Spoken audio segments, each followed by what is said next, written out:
Live for the next hour tonight. The case that's fascinated the world, but what really happened to Madeleine McCann? With exclusive access to Scotland Yard's investigation, we can now reveal the most detailed understanding of what took place that night in Portugal. Things that have not been quite as significant or received quite the same degree of attention are now the centre of our focus.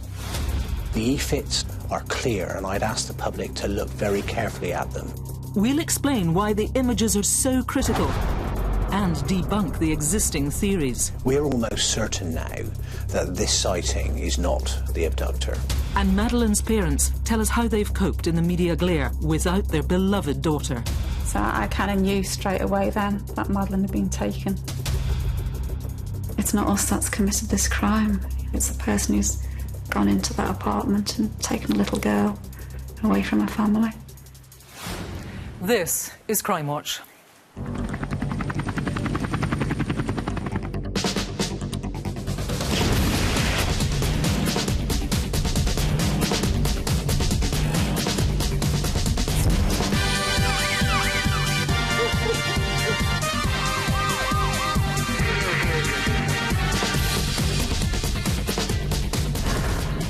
Hello and welcome to Crimewatch. We're live for the next hour with this month's latest crime news and appeals.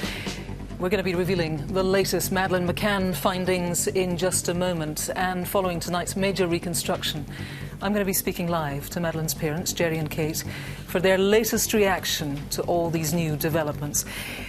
But first, let's have a look at what else we have for you tonight. Detectives from Bedfordshire need your help after a young accountant was shot in cold blood after his car was crashed into on his way to work.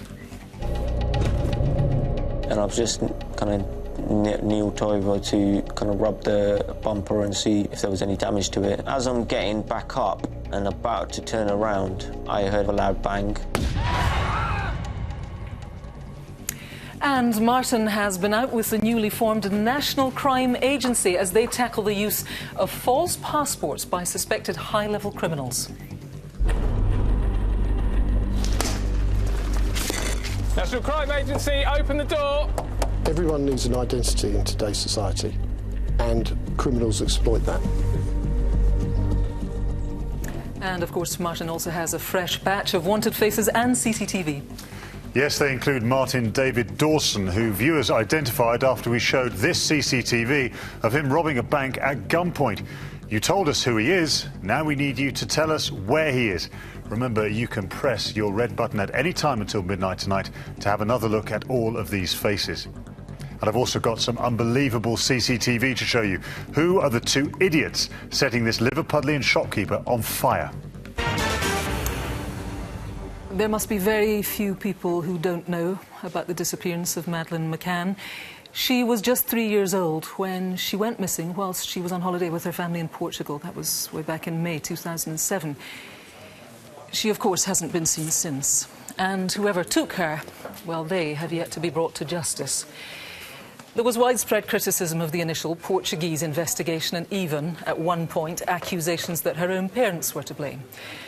Well, along with Kate and Gerry McCann in the studio tonight are the Scotland Yard detectives who are leading this new investigation.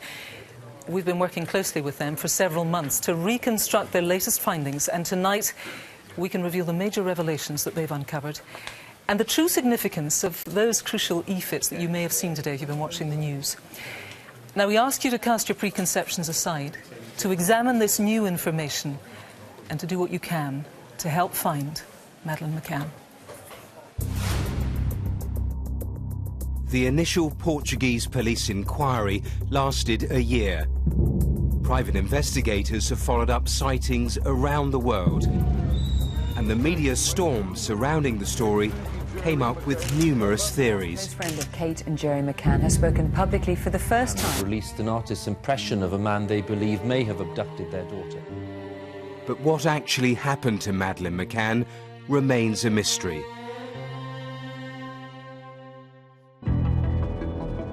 In June this year, after reviewing the evidence, officers from the Metropolitan Police began a fresh investigation. Now, for the first time, the lead detective is ready to reveal what they have uncovered. I would say it was a revelation moment. And we speak to Kate and Gerry McCann about how they've coped over the past 6 years. When it's a special occasion, when you should be your happiest, and Madeleine's not there, that's when it really hits home. Speculation will be cast aside and new leads revealed as we ask you to help police finally uncover the truth of what happened to Madeleine McCann.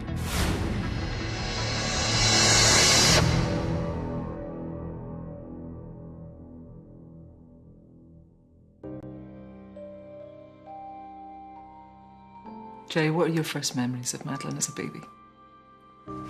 She came out screaming. Yeah. She was a McCann, there's no doubt about that. She was very loud, but she came out almost perfectly formed. It was really, you know, she was instantly beautiful. Because you had been through IVF to conceive her, that it must have had an extra poignancy when she was born. Can you tell me? Very overwhelming, and it's that sort of, that immediate love, really. And she did feel special. I mean, it did feel like, after all we've been through, wow. I've looked at photographs of your family around about that time, I think not long after the twins have been born. The thing that constantly strikes me, you have this sort of giant smile in every picture, which is like, here we are. This is it. This is all that matters. Was that how you felt? Yeah, I mean, it was all I kind of dreamed of, really. And I can remember one morning, my mum and dad were there, and we'd all piled into their bedroom, and the 3 kids were climbing on top of me, and I just remember mum saying, "Look at you with your 3 kids," you know, and it's just great, you know, it was perfect, you know.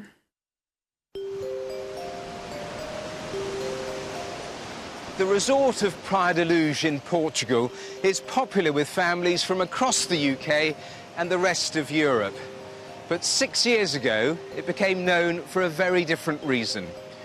It was the place where 3-year-old Madeleine McCann was abducted from her apartment. Since then, the mystery of what happened to her has continued to make headlines. But amid the speculation, what are the facts? Kate and Gerry McCann arrived at the Ocean Club complex with a group of friends. They brought their 3 children, 2-year-old twins Sean and Amelie, and 3-year-old Madeleine. What did Madeleine make of the swimming pool? Was she right in there? Yeah, she was. She was desperate to get in there. Yeah. I mean, it was the end of April we went out, and it wasn't that warm, but she was straight in. She said, "Mummy, can we go in swimming?" And she loved swimming. I really, absolutely loved it. So she really wanted to get in that water. The McCanns got involved with activities provided by the complex. There were kids' clubs for the children. Kate and Gerry signed up for tennis lessons. There was also time for them to be together as a family. And then generally it's probably about 6:30. We'd all go back to our respective apartments, and then it'd be sort of bedtime routine, really. In the evenings, the adults would dine in the resort's tapas restaurant, which was 50 metres from the McCanns' apartment. 5 days into the holiday, the group was settled into this routine.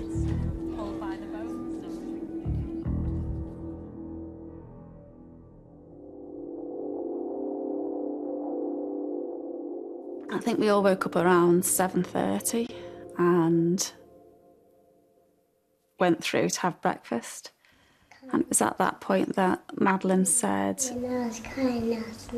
"Where were you when Sean and I cried last night?" And it was one of those questions that kind of throws you. We just made a mental note of it, and we said, you know, actually, we go out tonight, we just need to make sure we're really checking. We wouldn't like to think they might wake up, be crying and looking for us.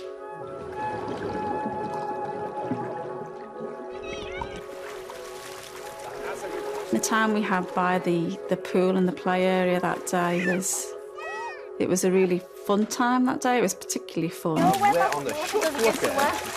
She was sitting in there with a little dress and a hat on, and I was paddling my feet.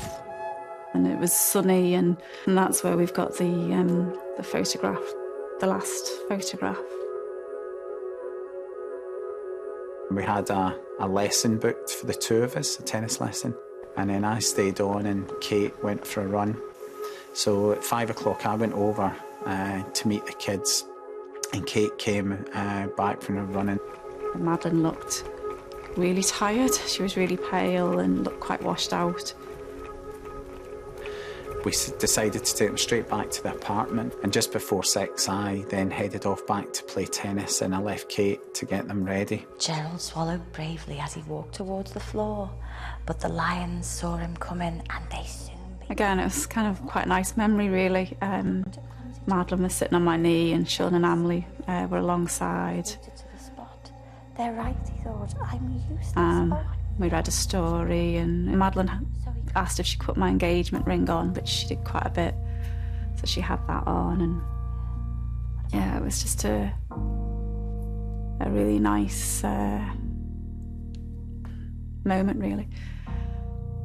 And then Gerry got back pretty prompt at 7. They were sitting all on the couch together, and they all had their jammies on, ready, had their milk. We sat on Madeleine's bed and we had a story. And then Gerry came through and we kind of put the twins into the travel cots that they were sleeping in and said goodnight. We were a ground floor apartment, and the window had a shutter on the outside that was right down, and the window was closed, and we had curtains right across, so it was nice and dark in the room. And then, as always, just closed the door, not right over, but just so it was open a little bit so that the light from the living room would get through. And I have to say, it was quiet within seconds. I think they were all just so tired and fell asleep.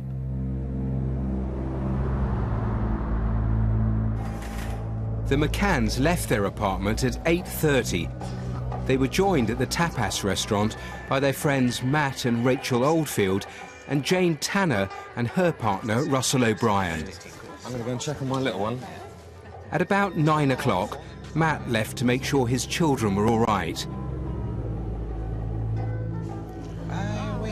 Shortly after he'd gone, the remaining 3 people arrived. A few minutes after 9, I said to Kate, that's half an hour, I'm going to go up. And as I walked in, I noticed that their bedroom door was open, slightly wider than I had left it.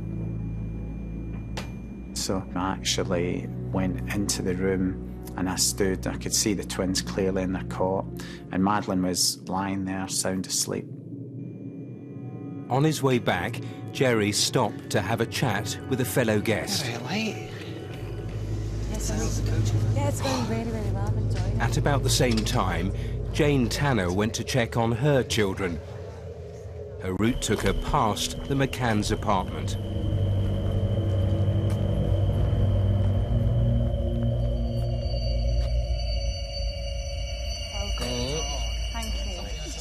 By the time the starters arrived, everyone appeared settled for dinner. And then at 9:30, which is the time that I thought, right, I need to check, I stood up, and at the same time, Matt stood up. No, you stay. Matt and Rachel were actually staying in the apartment next to us, 5B. He said, I can pop in. So I said, OK, I'll go next one. As Matt left the table, Jane's partner Russell also went to check his children.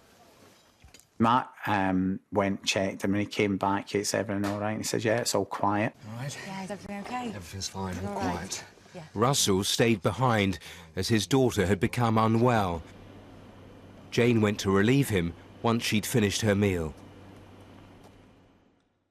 So at 10 o'clock, I got up to do the next check. I'd finished eating them, so I headed back to the apartment, the usual route.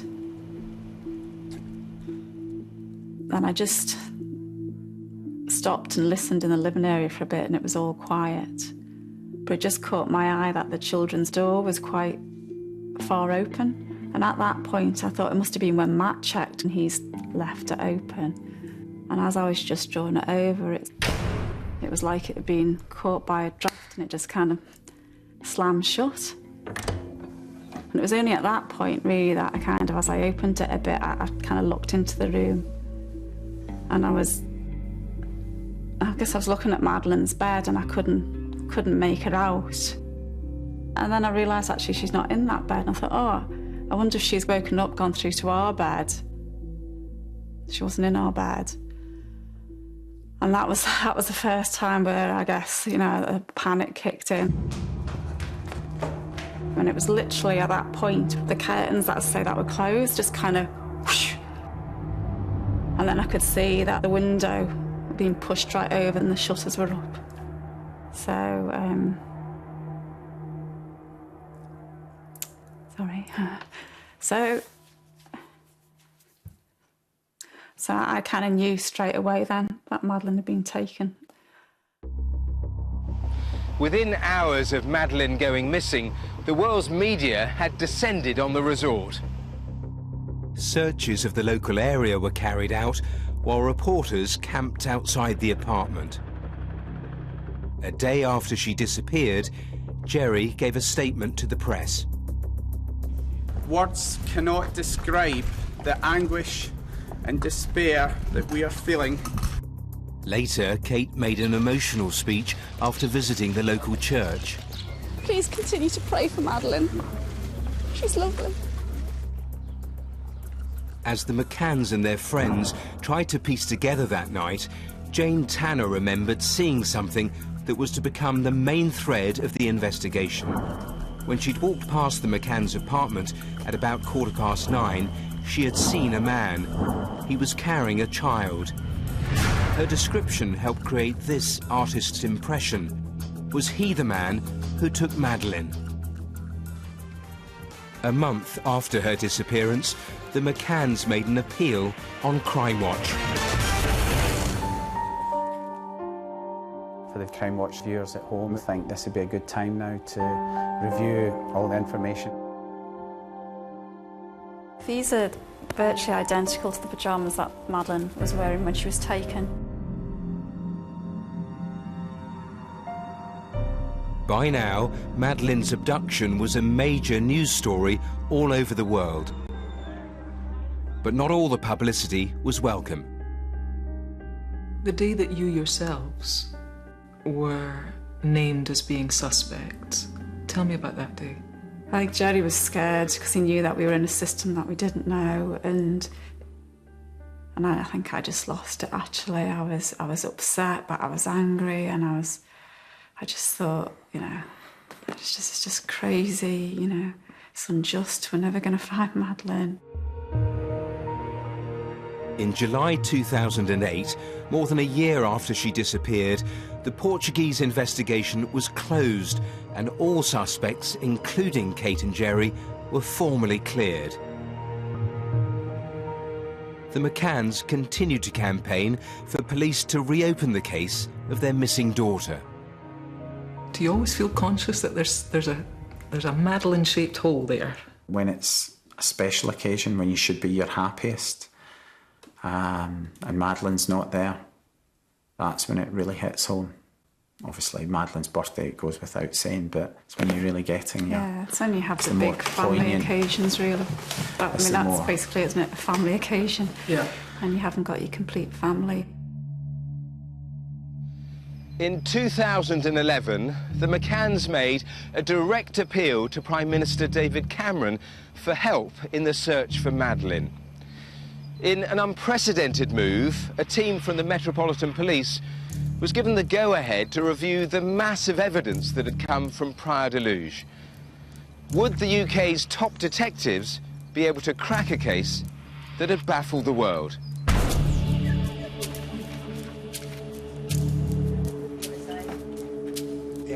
Please come in now. DCI Andy Redwood is leading the investigation. Primarily what we sought to do from the beginning is try and draw everything back to zero, if you like. Try and sort of take everything back to the beginning and then reanalyse and reassess everything, accepting nothing. The work of detectives in re-examining thousands of documents paid off when they were finally given the green light to launch a full-blown inquiry. What follows is the result of this painstaking new investigation by Scotland Yard's elite detectives. The truest account yet of what really happened that night. Tell me now about the crime scene itself. Yes, I mean, the family with their 3 children were in apartment G5A. This was on the edge of a sort of contained area which was known as the Ocean Club, within which there was a tapas bar and swimming pools and tennis courts. But the actual apartments where they were staying was outside that perimeter area, and it was effectively from front and back accessible to the public. The front door was accessed via a car park, and then the rear entrance was a side set of steps that led up and into a rear balcony area that went into and through patio doors. Madeleine and her siblings, Sean and Amelie, were staying in the front bedroom, which looked out onto the front car park. Madeleine was in a bed, and the 2 children were in travel cots between Madeleine's bed and the bed that was nearest to the window. The careful and critical analysis of the timeline has been absolutely key. Primarily, we're focused on the area between 8:30 and 10. We know that at 8:30, that was the time that Mr. and Mrs. McCann went down to the tapas area for their dinner, and we know that at around 10 p.m. that was when Mrs. McCann found that Madeleine was missing. One of the most pivotal events on the timeline was Jane Tanner's sighting of a man carrying a child. He was walking in this spot, just meters from where Madeleine had been sleeping. This man was widely thought to be Madeleine's abductor, but the team was taking nothing for granted. One of the things that we picked up very quickly was the fact that there was a night creche that was operating from the main Ocean Club reception, and 8 families had left 11 children in there, and one particular family we spoke to gave us information that was really interesting and exciting. In fact, I would say it was a revelation moment when, having discussed with them what they were doing on the night, they themselves believed that they could be the Tanner sighting. The British father had collected his 2-year-old daughter from the creche. He had been walking near the McCanns' apartment. This is the actual photograph taken by Metropolitan Police officers of the man dressed in the kind of clothes he wore on holiday. This image was compared to the artist's impression. It is uncannily similar, and we know the pyjamas that their child was wearing, that it is, again, uncannily striking the similarity. So what you're saying is that the timeline that everyone was working on for years in this case was wrong? We're almost certain now that this sighting is not the abductor. But very importantly, what it says is that from 9:15, we're able to allow the clock to continue to move forward. And in doing so, things that have not been quite as significant or received quite the same degree of attention are now the centre of our focus.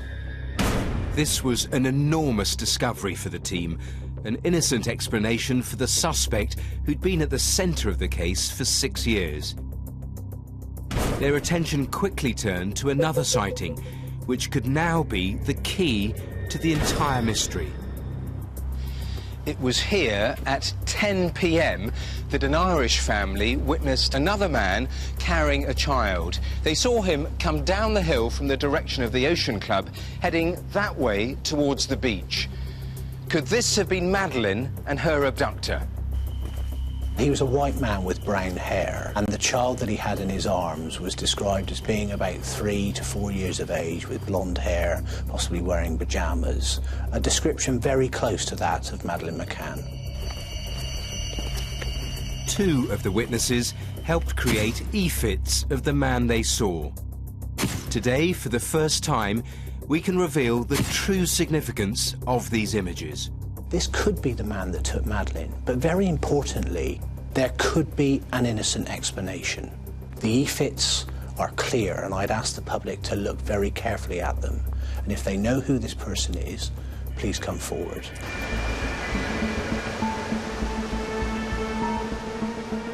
As part of their exhaustive investigation, the detectives are particularly interested in a number of blonde-haired men who were seen near the McCanns' apartment. Do they hold the answer to her disappearance? One witness saw a fair-haired man near the McCanns' apartment twice. On the first occasion, she saw him standing on the path that runs behind the block. The second time, near the entrance of the tapas restaurant, looking towards apartment G5A. On the day Madeleine disappeared, 2 men were seen on the balcony of a nearby empty apartment, believed to be 5C, 2 doors down from the McCanns. A man was also seen in the same area 2 hours later. At 6 p.m, a man was seen in the stairwell in the McCanns' apartment block. And an hour after Madeleine was reported missing, 2 men were seen speaking with raised voices. When they saw the witness, they walked away, talking in hushed tones. How important are these sightings, do you think? Madeleine McCann's disappearance does, on one reading of the evidence, have the hallmarks of a pre-planned abduction. That would undoubtedly have involved reconnaissance, and so we're really keen to understand who these people were. They may all be separate. So it's really important this evening to say to the public that if you recognise yourself, then please have the courage to come forward, because it's really important for us to eliminate any sightings that are innocent and nothing to do with Madeleine's disappearance. As well as that line of inquiry and the sighting by the Irish family of a man carrying a child, the police are also looking at a third important strand of their investigation. And we have noticed that there was, between January and the time Madeleine went missing, a 4-fold increase in the number of burglaries that were taking place in the vicinity. In the 3 weeks prior to her disappearance, 2 incidents took place in the very block where Madeleine slept. In both, windows were used to gain access. Possibly there is a scenario where Madeleine could have possibly disturbed somebody trying to commit a burglary.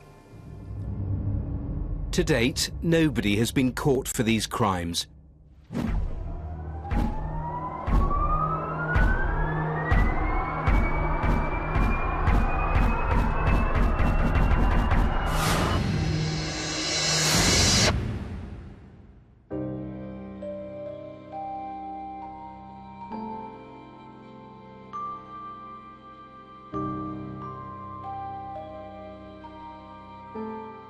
You've said in the past that there can be nobody who knows your story who can look back on that night as much as you yourself have looked back on it and said, what could we have done? What should we have done? How do you deal with those feelings now? Maybe I'll say it first, because I think I realised really early on that you could guilt, ifs, buts, maybes could just eat away at you and it doesn't change what's happened. It's almost been a mantra for me, is to look forward and always look forward at what can still be done. I think it took me longer to get to that point, and you know, I did persecute myself over a decision to eat at the tapas restaurant for weeks, months, years, I'd say. For years, did you? Yeah. You know, we must, you know, why did we think that was okay? You know, obviously with hindsight. But then, as Gerry said, it doesn't help. It doesn't help us, it doesn't help Madeleine. And ultimately, it's not us that's committed this crime. It's the person who's gone into that apartment and taken a little girl away from her family.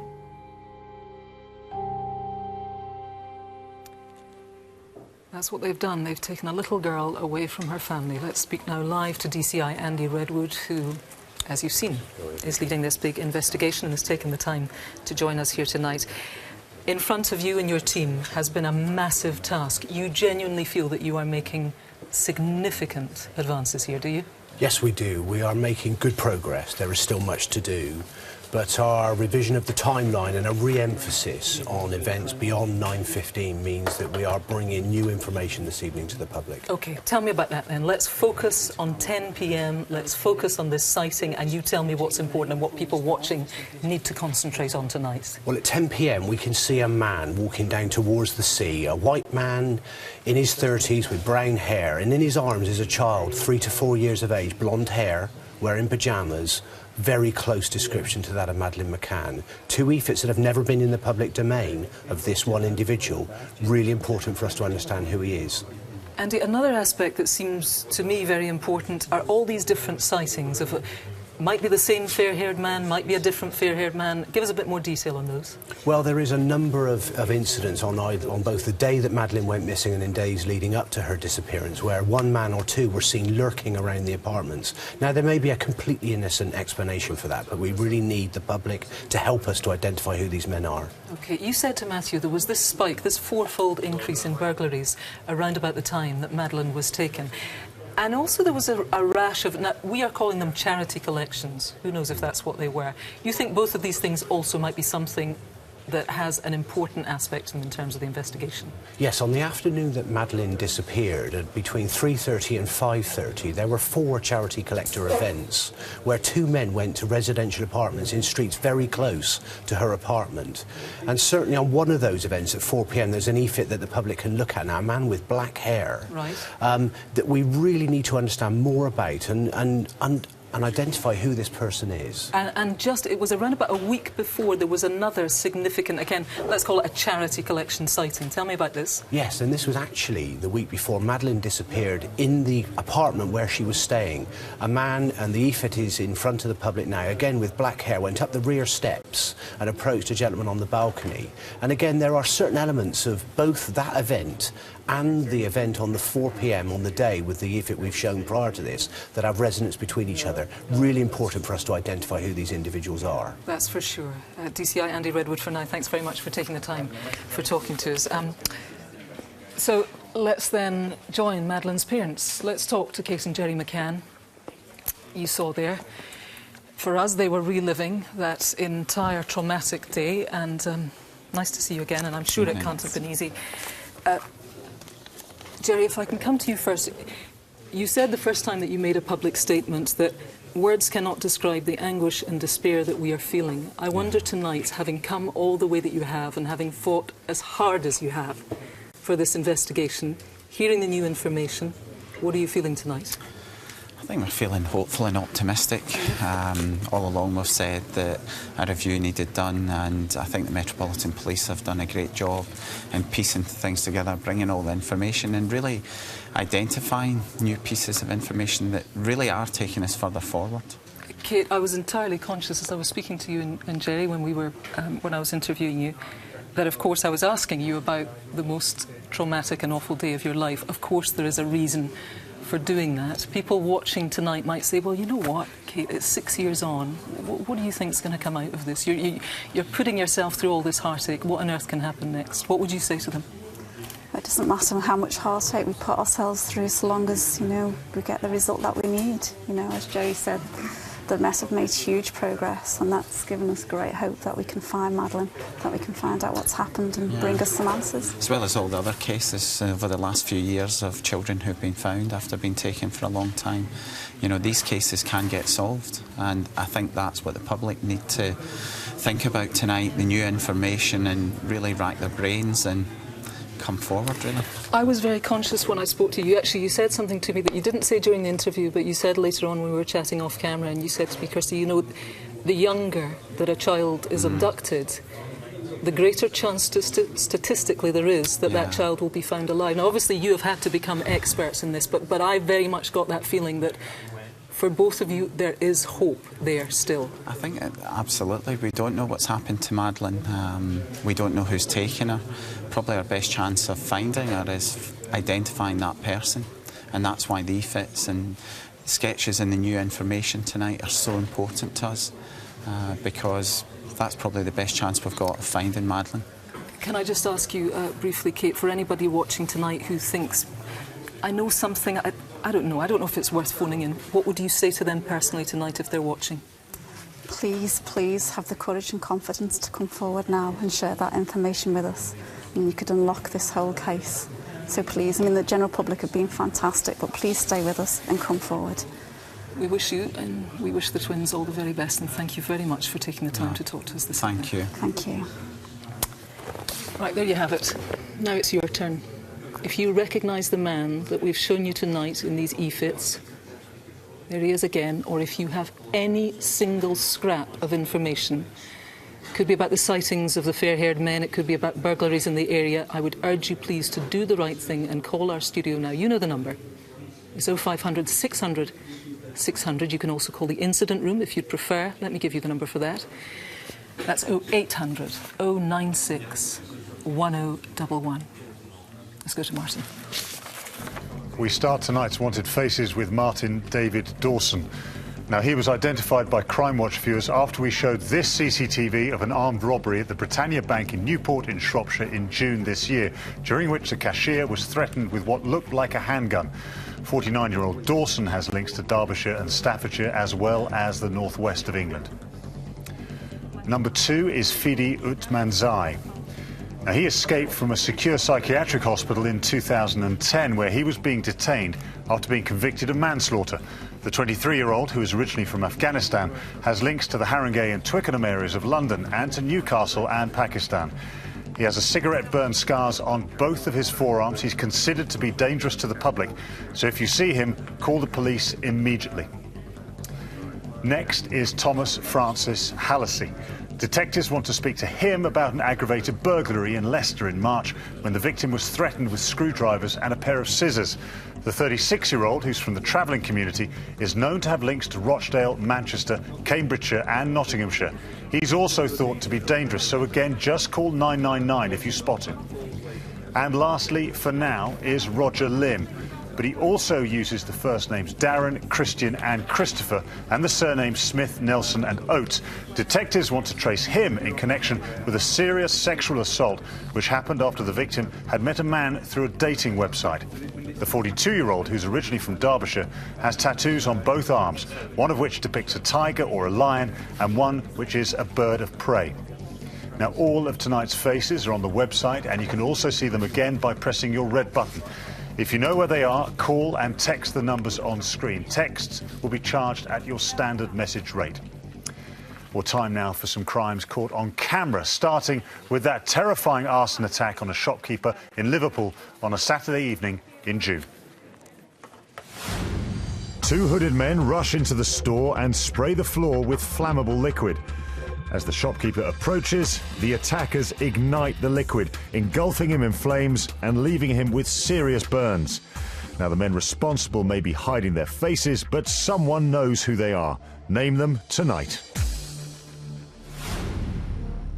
Inside a bank in Birmingham on a Wednesday afternoon in July. A man queues waiting to deposit his business takings. 2 men, one in white and one in black, and both wearing shades, walk in and immediately make a grab for the bag containing the money. The victim desperately tries to hold on, but they soon overpower him before running off. The pair stole tens of thousands of pounds. Now we're banking on you to name them. Who are they? This is the reception area of a hotel in Bath on a Monday afternoon in March. A bald man with a beard wearing a grey top and dark trousers walks in. He has a brief chat with a member of staff. And it looks as though he's on his way out, when he seems to change his mind. He nips back inside, leans over a counter and, somewhat acrobatically, reaches out and helps himself to a handful of cash from a till before hurrying off. And it isn't the first time he's done it. In February, he was caught doing the same thing at Dinosaur World in Torquay. He opens the till and snatches a wad of notes before rushing off. Police are linking this money grabber to a string of other similar offences, but he's pretty distinctive, so let's have his name, please. A florist van pulls up outside a remote farmhouse in West Yorkshire on a Thursday morning in March. A man gets out, walks up to the house and knocks on the door. He gets no answer, so he has a good look around the house. But this guy isn't here to make a delivery. He's far more interested in what he can take away. As soon as he's established the coast is clear, he goes to fetch his mate and the pair enter the house. A few minutes later, one of the men goes back to the van, which had earlier been stolen, to collect some tools. But they don't get a chance to use them, as they're disturbed when the farmer, who's been working nearby, returns home. The pair flee empty-handed, making off in the van. These fake florists showed some blooming cheek. Tell us, who are they? If you need a second look, all the CCTV you've just seen is on the Crimewatch website. Call and text the numbers on screen if you can help. Right, still to come tonight then. It happened in broad daylight in the middle of rush hour. So why did someone shoot a young accountant on his way to work, leaving him with terrible injuries?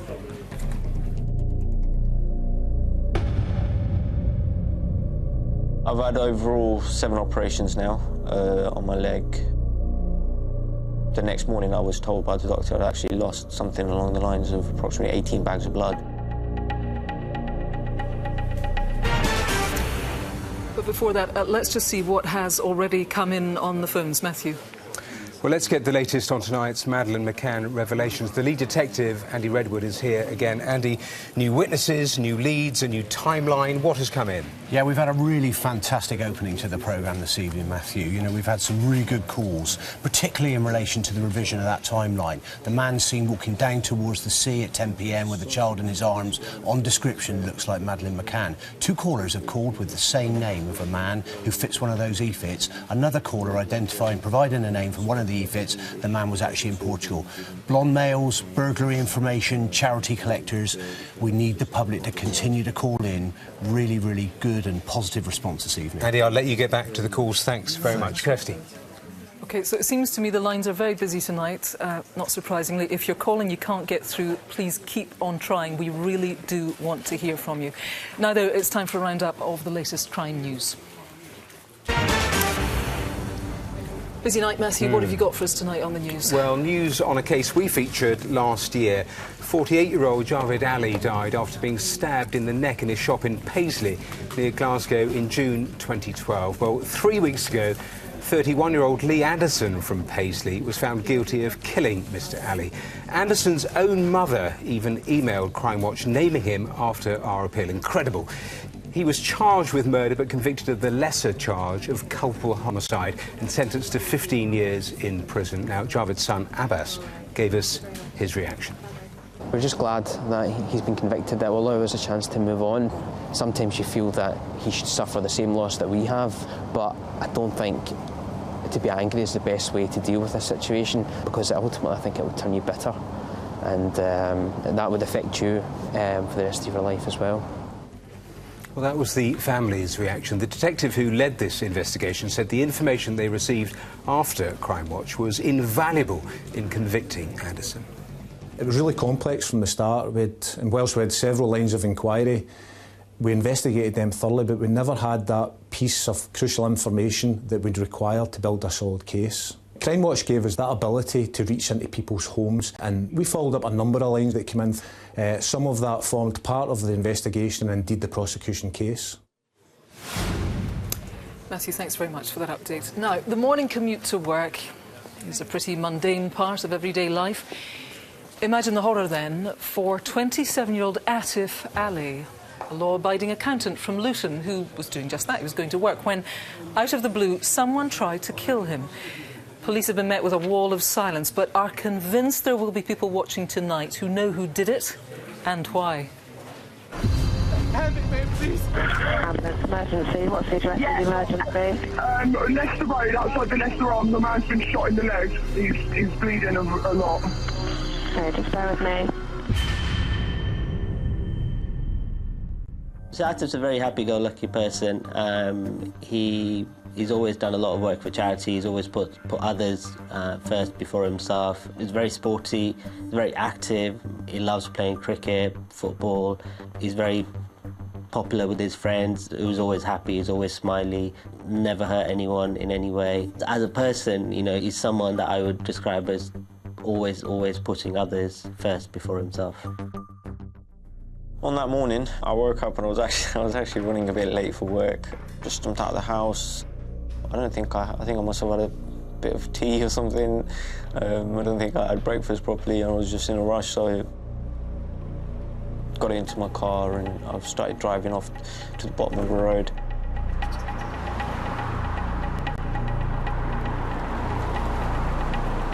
You're on your way to work, you don't kind of stop to think.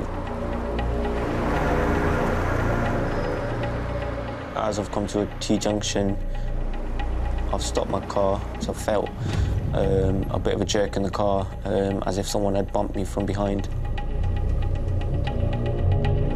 But I wasn't sure. I was in two minds whether I'd actually been hit or not.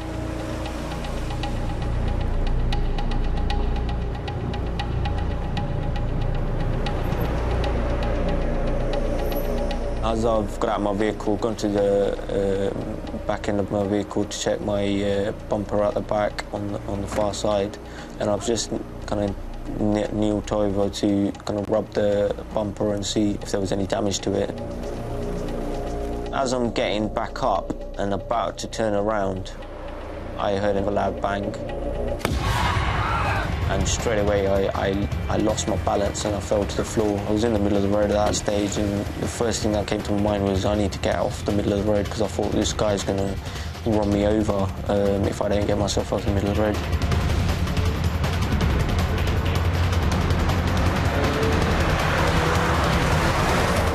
It was actually almost hanging off. There was a very little minute bit of leg that was still attached and keeping my leg from completely splitting into two pieces. And all of a sudden, it's just, everything's just turned on its head, and you're thinking, am I even going to be alive tomorrow? Your whole thought process just completely changes and you're in shock. You don't really know what to think or say. I've had overall 7 operations now on my leg. The next morning I was told by the doctor I'd actually lost something along the lines of approximately 18 bags of blood.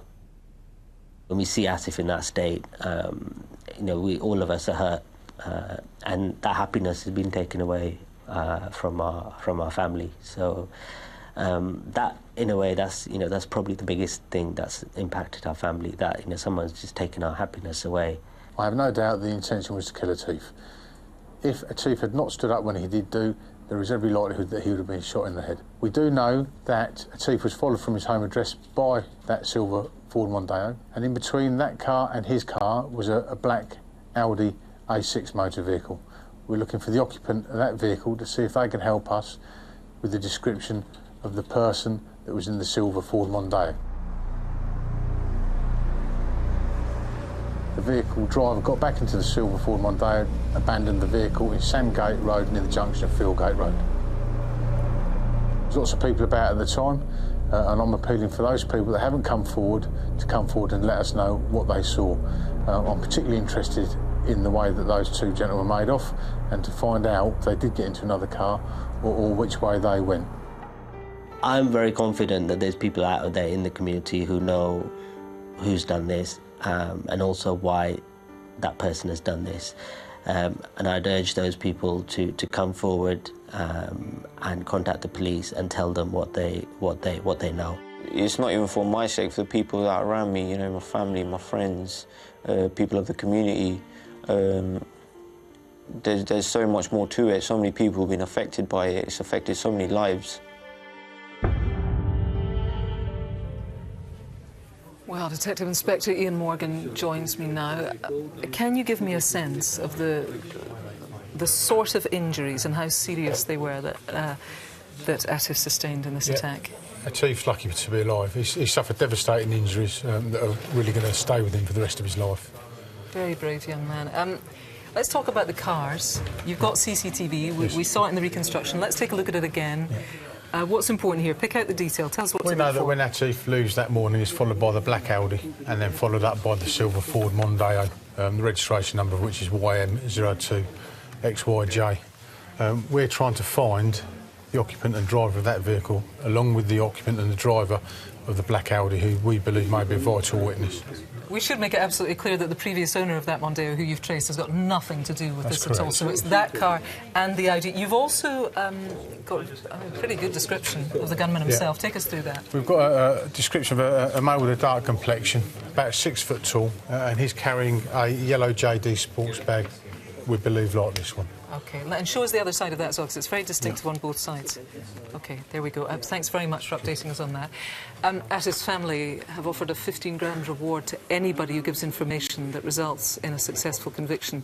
I would urge you to please call the studio now. You know the number, 0500 600 600 if you can help, or if you prefer, you can speak anonymously to Crime Stoppers. I'll give you their number too. That's 0800 555 111. And of course, if you've been a victim of crime, there's always the victim support line to help. They're on 08 45 30 30 900. Let's go to Martin now. More faces now, starting with Craig Mark Brown. The 38-year-old is wanted for breaching the terms of his licence after being released from prison where he was serving a sentence for manslaughter. Brown, who has links to Kent and to Ireland, is considered to be extremely dangerous and should not be approached. Just call 999 if you see him. Next is Mohammed Ikram, although police think this may well be a fake name. They want to speak to the 43-year-old about the indecent assault of a young girl on a beach in Bournemouth in 2009. Ikram, who struggles to speak English, has links across London, specifically to Neasden. Number 7 is Stephen Michael Waters, also known as Stephen McGlasson. Detectives want to speak to him about a fight in the car park of a pub in Northumbria in July, during which a man was stabbed in the neck and slashed across the face and arms. 38-year-old Waters has links across northeast England, specifically to Hexham, Prudhoe and Gateshead. He has various tattoos, including this one, the word Buster on his left arm, a large tribal design on his right arm, and the name Bella tattooed on the back of his neck. He's also considered to be very dangerous indeed. And finally tonight is Howard Deloma Blackman, also known as Owen Hewitt and Trevor Davis. 41-year-old Blackman was due to stand trial for a variety of drugs offences, including possession of heroin and cocaine and money laundering, but he failed to turn up at court. Blackman frequently wears this distinctive long green coat, which you can see in this photo, which has a dragon motif on the back as well as an unusual beaded crucifix. He has a strong Jamaican accent and links to the Rotherhithe, Brixton and Hounslow areas of London. Call and text on the usual numbers if you recognise any of tonight's faces. They're all online, and you can have another look by pressing the red button on your remote. Now, this is Samantha Luthwaite, dubbed the White Widow.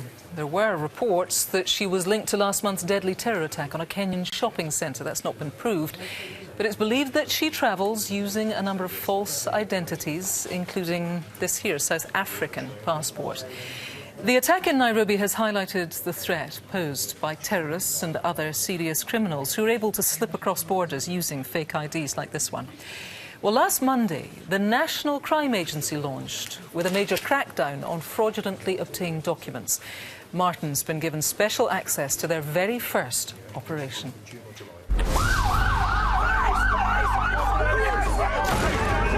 Final training for the new National Crime Agency just days before its launch. Within hours of coming into being, the NCA is ready to strike, but this time it's for real.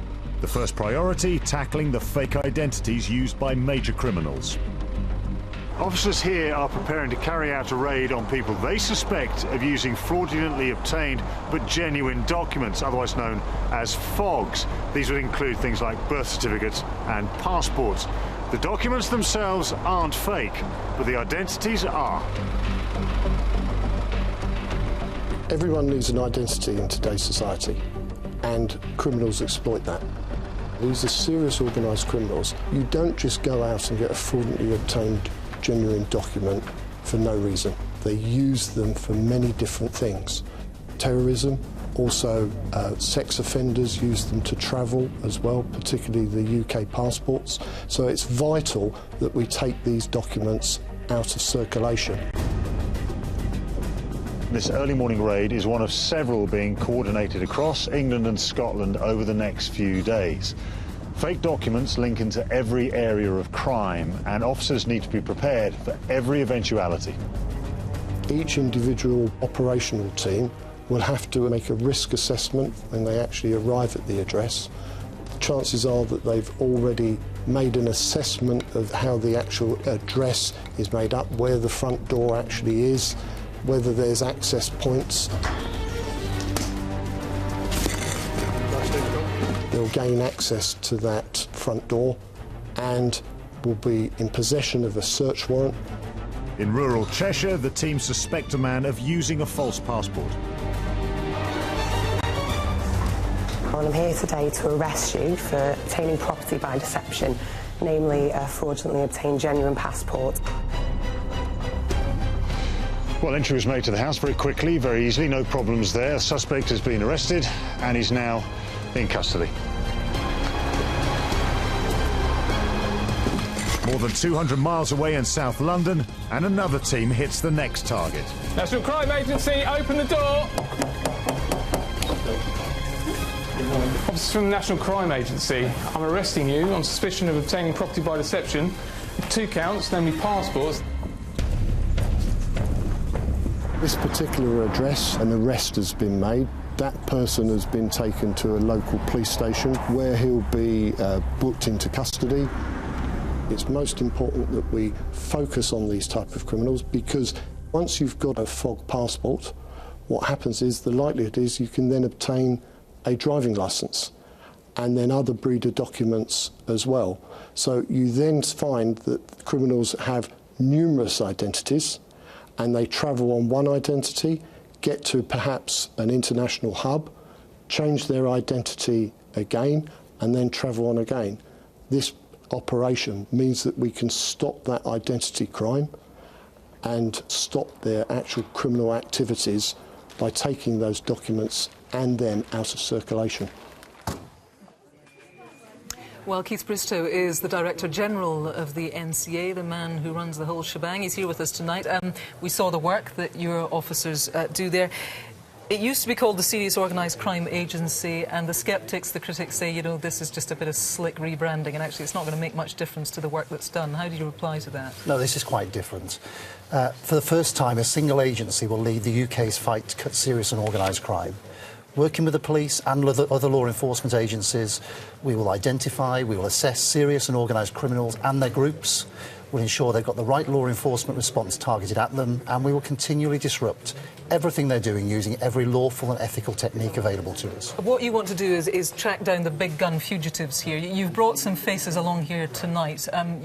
You want to do what about these people? Well, these people are wanted by the NCA for serious crime, drug trafficking, fraud, money laundering. If the public can help us, please call. We've got officers waiting to take calls. We want to identify these people and bring them to justice. OK, Keith, thanks very much for updating us and coming along to Crimewatch tonight. I should tell you, you can have another look at those individuals and get more information about them on our website. If you can help, then please do get in touch using the numbers on the screen. That's just about everything for now. But remember, all of tonight's appeals, including, of course, that Madeleine McCann reconstruction, are available on our website. You know the address. It's bbc.co.uk/Crimewatch. And Martin's Wanted Faces, well, they stay on the red button until midnight tonight. Please do take another look if you can. You can also stay up to date with how cases progress via Twitter, of course. The phone lines are going to stay open until midnight tomorrow. We're going to be back again tonight, of course, at 10:35 p.m. after the news with the very latest on what I am hearing has been a very important night for Crimewatch. Viewers in Northern Ireland, you're going to have to wait until 11:05. For now, thanks for calling. If you can't get through, keep trying. Your calls make a difference. Bye-bye.